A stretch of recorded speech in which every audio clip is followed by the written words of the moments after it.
유튜브 노음성 한국사에서 수험생활에 대한 많은 이야기부터 한국사에 대한 재밌는 이야기까지 더 많은 것들을 확인하실 수 있습니다.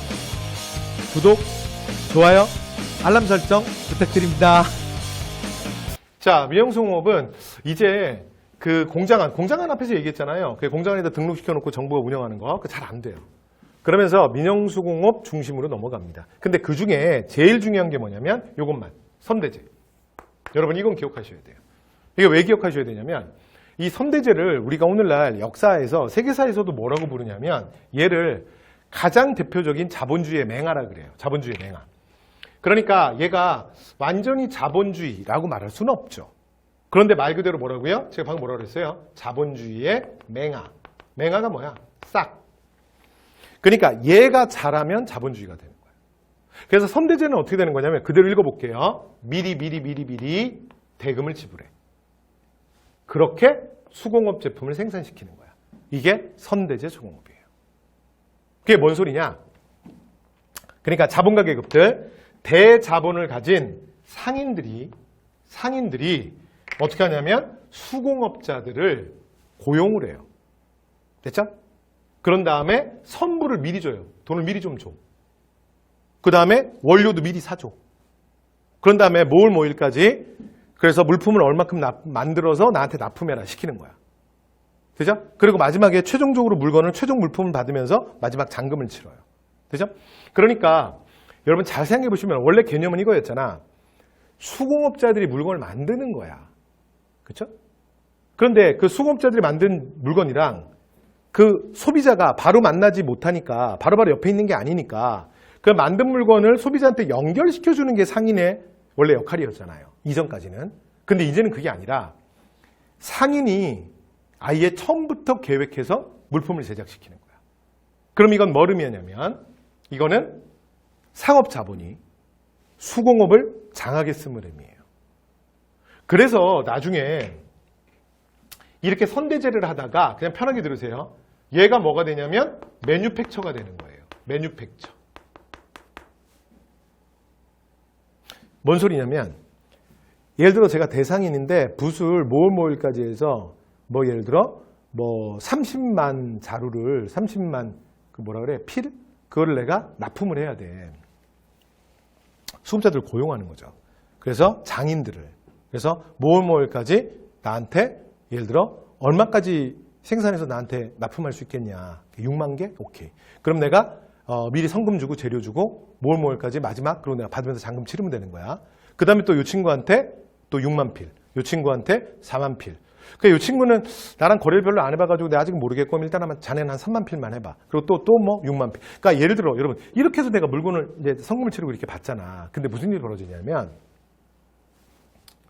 이 빵꾸 내는 인간이 나와요. 그러니까 예를 들어 뭐 의도적이건 아니면 어떤 사고건 그럴 수 있겠죠. 왜냐하면 그 장인이 수공업자가 다친 거야. 또는 뭐 밤에 토낀 거야. 됐죠? 또는 맨날 이제 술 먹고 놀다가 기회를 못 맞춘 거야. 빵꾸가 나잖아요. 그죠? 그런데 나 같은 상인들은 신용을 먹고 살거든? 빵꾸 내면 안 되지. 그래서 어떻게 하냐면 그 다음으로 등장하는 게 제가 공간을 얻어요. 그런 다음에 이 안에다가 수공업자를 집어넣는 거야. 분 만드는 애들 다 집어넣어. 그런 다음에 어떻게 하냐면 매일매일 생산되는 생산량을 내가 매일 체크하는 거야. 그럼 여러분 그럴 일 절대 안 생기죠. 이게 매뉴팩처야. 그 다음에 이 상태에서 산업혁명이 터져. 그럼 이제 뭐가 되냐면 이게 공장제 기계공업이 되는 거예요. 그리고 여기의 특징이 뭐냐면 제가 그 아까 공간을 구해놨다 그랬잖아. 그러면 그 안에 기계가 들어오는 거야. 됐죠? 그리고 이걸 우리가 뭐라 그러냐면 제를 산업자본주의라고 그래요. 그러니까 선대제는 아직 산업자본주의라고 말할 수는 없지만 산업자본주의로 커가는 싹이에요. 싹. 그래서 여러분 이 부분이 되게 중요한 게 우리가 나중에 일제강점기가 말씀드릴 건데 일본의 가장 대표적인 역사 왜곡 식민사관의 가장 핵심은 정체성 이론이야. 그러니까 너희 조선은 역사가 발전하지 않는다. 늘 고대사에 머물러 있다. 그래서 결국은 그 한반도를 근대화시킨 건 우리 일본 제국 아니냐. 그럼 지난 35년이 돼서 니네들 우리한테 고마워해야 되는 거 아니야? 이게 사실은 일본의 역사 왜곡 식민사관의 핵심인 정체성 이론이거든. 거기에 굉장히 대표적인 반박이야. 그래서 중요한 거예요. 그래서 눈도장 찍어두시고 자 광업에서도 자본주의적 좀 냄새가 나요. 그 대표적인 게 뭐냐면 설점수제입니다. 설점수제는 이건 17세기 효종 때 건의의 달인, 그러니까 효종 때 명대상 김육의 건의로 실시가 되는데, 이게 내용은 이거예요. 그러니까 원래 정근대 사회는 제가 이제 토지제도 하면서도 말씀을 드렸지만, 정근대 사회의 가장 기본 개념은 특히 아시아에선 줄에 의해서 왕토 사상이거든요. 그러니까 국가의 모든 땅은 다 왕겁니다. 그리고 시민이라는 개념은 없어요. 시민이야. 그렇죠? 그래서 왕의 소유물이야. 백성도 왕의 소유물, 땅도 다 왕 거. 이해됐죠? 이렇게 되는 거야. 그런데 그러면 광산은 당연히 국가 거죠. 그래서 15세기에 어떻게 되냐면 국가가 광산 개발을 원래 그냥 독점하는 거야. 근데 16세기에 바로 무너져요. 그러니까 농민들에게 이게 일반 역을 부과시킨 거거든요. 농민들이 절대 안 합니다. 거부하는 거야. 처음에 몰랐지. 처음에 몰라서 좀 갔다? 그런데 여러분, 광산은 예를 들어 와서 성 쌓을 때 그냥 삽질하다 가라. 뭐 우리가 요역이라 그러잖아요. 야, 저기 여러분, 저기 돌 좀 나르다 가. 그 다음에 거기 좀 모래 좀 이렇게 퍼갖고 좀 저쪽에다 옮기고 가셔. 예를 들어 이런 거랑 수준이 달라. 여러분, 광산은요, 광산 캐로 들어가잖아? 여러분, 진짜 죽습니다. 여러분, 거기 무너져 내리잖아요? 여러분, 제가 어릴 때 대한민국에서도 그런 일이 있었는데 15세기 조선에서 어땠겠어요? 무너져 내리면 끝입니다. 그 다음에 또 죽지 않더라도 그 안에 환경이 너무 안 좋거든요. 그래서 거기서 불려갔던 사람들, 동네 어르신들이 다 이상한 거야. 밤새도록 기침하고 피토하고 막 빨리 죽고 막 그래요. 그러니까 거부하는 거야. 근데 이게 정부가 어떻게 못하는 게, 여러분, 그 광산의 노역으로, 요역으로 끌려갔던 사람들이 특별한 죄를 진 게 아니에요. 이유가 뭔지 알아? 그냥 우리 집이 강원도 정선 근처인 게 이유야. 태백 근처인 게 이유야. 아니, 광산 개발되는데 근처 사는 게 무슨 죄야? 그렇잖아요. 그러니까 농민들이 다 거부하는 거야. 그런데 문제는 조선 후기 17세기 이후가 되면 청과의 교류가 많아져. 근데 청나라가 중국이 명청시대에 모든 화폐가 다 모든 세금을 은으로 걷거든요. 그러니까 얘네들이 우리랑 교력을 하면 무조건 결제 수단으로 은을 달라는 거야. 그 다음에 두 번째, 국내적으로 이렇게 여러 가지 상품화폐 경제, 민간 송업들이 발달하면서 여러 가지 제품 생산이 많아져요. 그래서 철광, 은광, 동광 이런 것들에 대한 필요성이 커지는 거야. 그래서 정부 입장에서는 광산을 안 캘 수 없는 거죠. 그래서 생각해낸 방법이 뭐냐면 바로 민간을 광산 채굴에 일부 참여를 시키는 거예요. 되죠? 그래서 설점수제는 다른 말로 뭐라고도 부르냐면 반관반민이라 그래요. 자, 갑니다. 이제 마무리 해볼게요. 정부가, 요 점이라는 게 뭐냐면 작업장이에요. 그러니까 호조에서 나서서 작업장을 설치해줘. 그리고 기본적인 조건을 만들어줘. 그러면 거기에 지금 제일 문제가 뭐냐면 실제 안에 들어가서 광산을 캐올 사람이 없는 거거든요. 그럼 이런 것들은 그러니까 상업자본을 투입시키는 거야. 그래서 당신들이 바깥에서 일할 사람들, 고용자들, 그러니까 노동자들을 뽑아서 품삯을 주고 그 다음에 요걸 하나씩 맡아서 팔아야. 그리고 대신에 니네는 국가에 세금 내라. 그죠? 그래서 반관반민이야. 그러면서 이제 광산 개발을 다시 시작하는 거예요. 그래서 민간이 광산 개발에 참여하는 걸 허가하는 거죠. 이걸 뭐라 그런다? 설점 수세제라고 합니다. 이해되신 거죠? 자, 그 다음 18세기에는요, 이게 막 이 여러분 골드러시의 역사는 어느 나라나 있잖아. 이게 막 잭팟이 터지고 막 그러니까 잠체도 성행해요. 여러분 잠체는 그대로 읽어보세요. 이게 뭐야? 채굴을 하는데 숨어서 하는 거야. 됐죠? 그래서 우리가 뭐 형사들 범인 잡으려고 이렇게 숨어 있는 거 뭐 잠복 근무한다 뭐 그러잖아. 그치? 연락 안 되면 뭐 잠수 탔다 뭐 그러잖아. 그래서 숨길 잠. 그래서 숨어서 캐는 거예요. 그럼 왜 이러겠어요? 국가의 세금 한 푼도 안 내겠다는 거야. 무조건 불법입니다. 되죠? 자, 그 다음에 또 하나, 여러분 그 광산에서는 여기 덕대제라는 게 뭐냐면요. 얘도 자본주의적 냄새가 나는 거예요. 그러니까 자본주의 생산 방식의 가장 기본이 뭐냐면 전문화에 기반한 분업화, 협업화잖아. 그렇죠? 그러니까 뭐 하나의 조그만한 거 제품을 만드는데 혼자 몇 개의 공정을 다 하면 하루에 만들 수 있는 게 뭐 예를 들어 뭐 200몇십 개 뭐 이렇게밖에 안 되는데 그 공정을 예를 들어 8개 또는 12개 공정으로 나눠서 한 사람은 하나의 행동만 계속해. 그러면 실제로 그 생산량이 나중에 그 총 생산량을 일한 사람들의 숫자 12명의 숫자로 나누면 한 명이 280개를 그냥 처음부터 혼자 다 그 공정들 다 했을 때는 280개를 만들던 사람이 공정을 나눠놓으면 한 명당 거의 2,000개씩을 만들게 되잖아요. 그렇죠? 이게 자본주의의 논리잖아. 자, 그래서 보세요. 경영 전문가인 덕대. 여러분께 위에 덕대제니까 덕대가 제일 중요합니다. 덕대. 됐죠? 덕대가 물주에게 자본을 받아요. 그러니까 이 사람은 전문 경영인인데 여러분 광산은 아무나 경영 못합니다. 이 사람이 왜 덕대냐면 진짜 덕대 좋은 사람이야. 아까 제가 이런 얘기했던 거 기억나세요? 광산의 품팔이 노동자는 아무나 하는 게 아니야. 인생의 막장. 그러니까 벼랑 끝에 쓴 사람들이에요. 그래서 눈빛부터가 달라. 됐죠? 그러니까 진짜 여차하면 배째라야. 왜냐면 나는 뭐 인생 미련 없다. 뭐 이런 사람들이에요. 그러니까 누가 하냐면 일반 물주가 못합니다. 왜냐면 이건 일반적인 수공업이 아니거든요. 자, 그래서 어떻게 되냐면 진짜 떡대 좋은 사람. 배째라 그러면 그 자리에서 바로 배를 째버리는 거예요. 그러니까 예를 들어 차 트렁크에 뭐 사시미 칼 그런 거 있죠?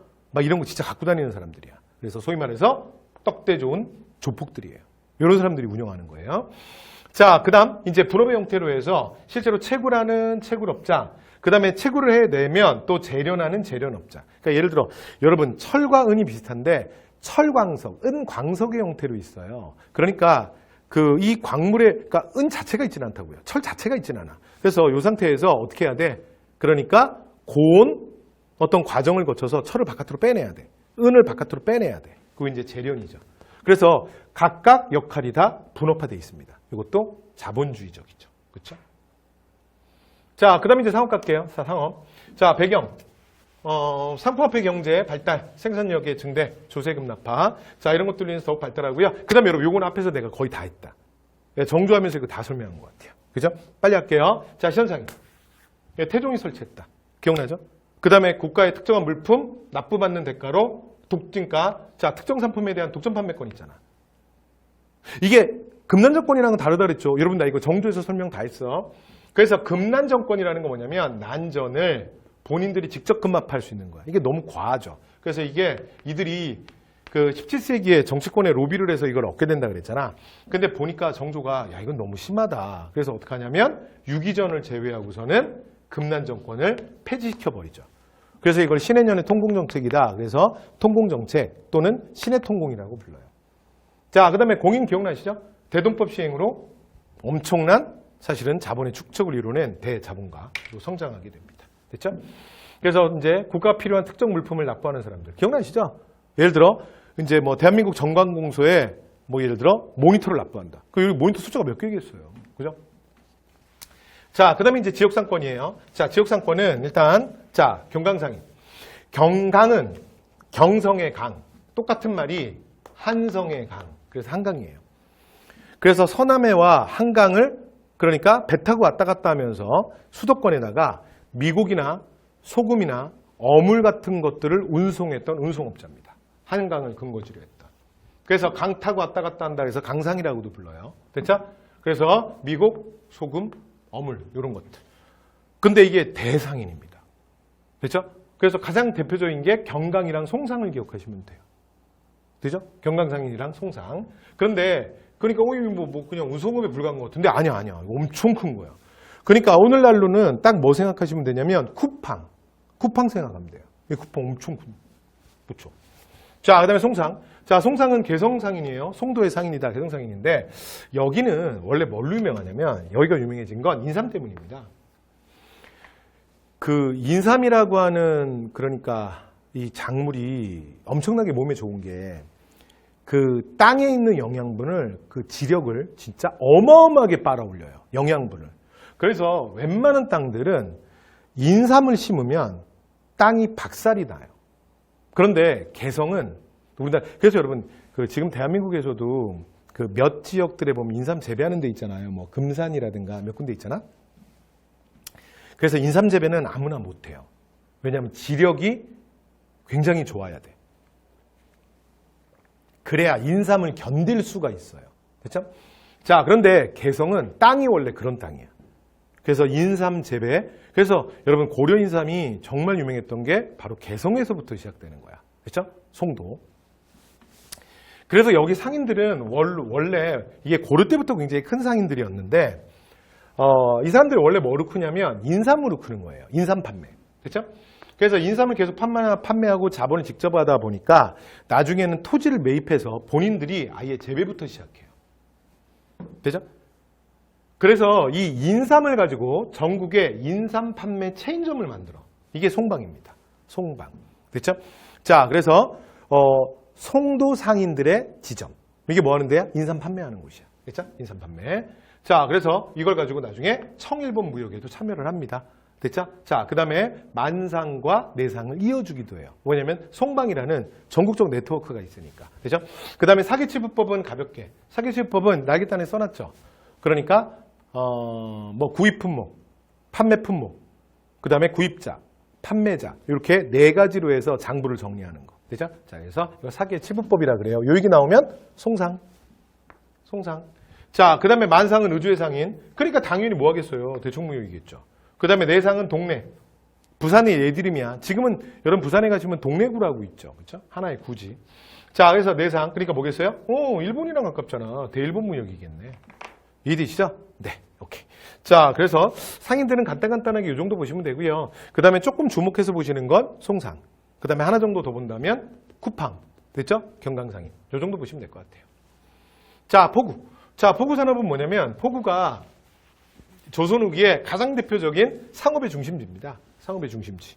그래서 우리나라는 이 포구가 사실은 주로 어디서 만들어지냐면 강과 바다가 만나는 곳에서 만들어져요. 그러니까 우리나라는 그 서해 바다에 원래 큰 항구가 없죠. 왜 없죠? 왜 없어? 여기가 서해 바다면 서해, 황해 바다면 여기가 육지고 그러면 여기 뭐가 커요? 그렇지. 조석간만의 차가 크잖아. 그러니까 여기에 큰 항구가 발달할 수 있는 조건이 아니에요. 그러니까 여러분 지금 인천항 이런 것들은 그러니까 특별한 장치를 만들어서 이제 큰 항구가 된 거고. 그죠? 그래서 이게 상업의 중심지가 어디가 되냐면 실제로 여기 이제 이렇게 흘러나가는 게 하천이거든요. 하천? 그래서 이 포구가 어디에 만들어지냐면 바다와 하천이 만나는 곳. 근데 바다와 하천이 만나는 곳 중에 육상교통의 요지. 이런 데 포구가 만들어져요. 그럼 이제 이런 데는 보세요. 지금 아무리 썰물이 돼서 바닷물이 빠지더라도 여기 강물 때문에 기본 수량이 있잖아요. 그러니까 여기에 배대 놓기가 좋은 거야. 되죠? 그 다음에 내륙순으로 이용해서 안쪽에서 이렇게 물건을 가져오기도 좋잖아. 그 다음에 아예 바다로 나가기도 좋잖아. 그 다음에 여기가 뭐냐면 또 육상교통의 요지라며. 그래서 육상으로 뻗어가기도 좋아. 자, 이런 곳이 이런 조선후기 상업의 중심지가 뭐라고요? 이걸 포구라 그래요. 그렇죠? 포구에서 상인이라는 가장 대표적인 상인이 선상, 배 타고 왔다 갔다 하는 선상. 가장 대표적인 게 조금 전에 우리 보셨던 경강상인. 됐죠? 아까 쿠팡. 됐죠? 자, 그 사람들이고 그 다음에 또 하나가 객주와 여각이에요. 그래서 객주와 여각은 뭐냐면 여기가 워낙 큰 상권이 형성되니까 여기에 상단들이 와서 막 큰 대규모 거래들이 막 이루어지거든요. 그런데 뭐 상인들 막 한 40명이 온 거야. 그래서 막 이렇게 막 이제 물품 막 짊어지고 왔단 말이야. 그러면 생각해 보세요. 그럼 이 사람들이 그 다음에 이제 또 와서 근데 물품 팔아야 될 거 아니야. 근데 그게 와서 딱 약속된 품목이라서 오자마자 바로 팔고 갈 수도 있지만 아닌 경우도 많거든요. 그러면 이제 어떻게 되는 거야? 차야 될 거 아니야. 잠자야 될 거 아닙니까? 그쵸? 물건이 다 팔릴 때까지. 두 번째. 물건을 계속 들고 있어? 그럼 물건을 누가 좀 보관해주면 좋겠죠. 그래서 이 사람들이 바로 요곳에서 이 상업의 중심지에서 뭘 하냐면 숙박. 그 다음에 그 물품을 맡아주기도 해요. 물품 보관. 되죠?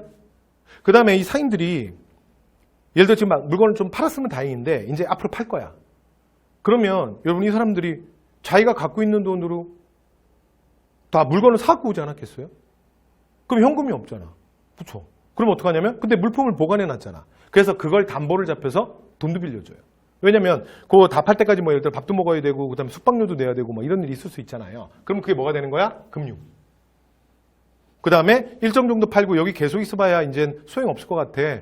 그래서 가는데 예를 들어 내가 물건 좀 놔둘 테니까 예를 들어 뭐 다른 데 이 물건 또 원하는 사람이 있으면 저 여기 객주에서 좀 팔아주시오. 그럼 객주에서 팔아주겠다는 거야.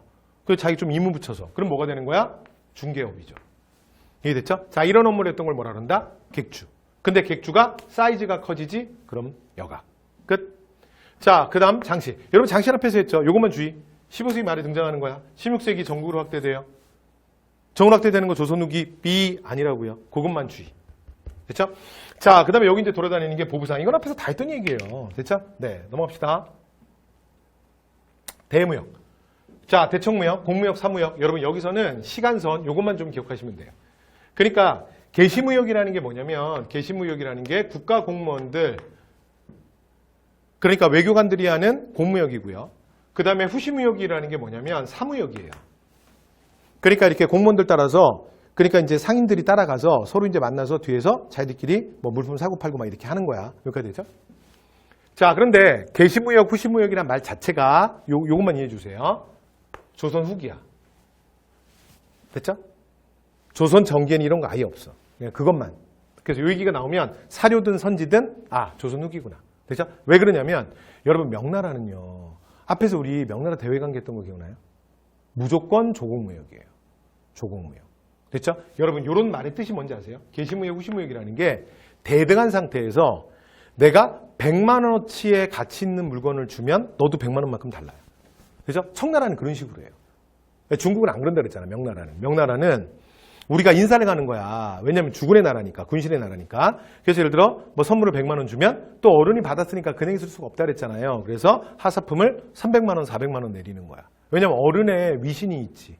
그래서 이 조공무역이라는 게 사실은 4대니까 사실은 자존심이 조금 상하는 것 같지만 실제로는 이익이 많은 그래서 자주적 신뢰 외교라 그랬잖아요. 그렇죠? 그래서 그래서 이런 얘기 나오면 뭐다? 조선 후기다. 됐죠? 가장 유명한 게 뭐 중간계시, 경원계시 뭐 그런 것들이고요. 그다음에 여기서 주로 뭐 의주의 만상이나 송상 뭐 이런 사람들이 대청무역했고요. 자, 대비 일본 무역은 부산에 외관 설치하잖아. 여러분 요거 기억나시죠? 이거 이제 광해군 때. 자, 그래서 여기에서 계시무역, 후시무역 합니다. 가볍게. 자, 그다음 마지막 화폐. 화폐가 마지막 아닌가요? 자, 화폐. 자, 여기만 끝냅시다. 자, 조세 급납파. 왜냐면 이게 뭐냐면 이게 대동법이잖아요. 그래서 대동법이 화폐 유통에 크게 기여한다 그랬죠. 자, 두 번째, 삼포화폐 경제 발달. 특히 숙종 때 삼평통보가 법화로 제정되고 전국 유통. 기억나시죠? 숙종은 화폐를 좋아해. 그래서 우리나라 역사상 화폐를 제일 많이 찍은 건 고려 숙종. 그 다음에 법화로 채택하고, 그러니까 자기가 만든 적은 없지만 법화로 채택하고 전국 유통은 조선 숙종. 그래서 고려 숙종의 꿈은 조선 숙종이 이루어주는 거예요. 되죠? 자, 그래서 정통 유통으로 화폐 경제가 발달해요. 그런데 그래서 이제 화폐가 안정이 됐잖아요. 이제 정착이 됐잖아요. 그러면서 바로 이상한 일이 벌어져. 그게 뭐냐면 전황이에요, 전황.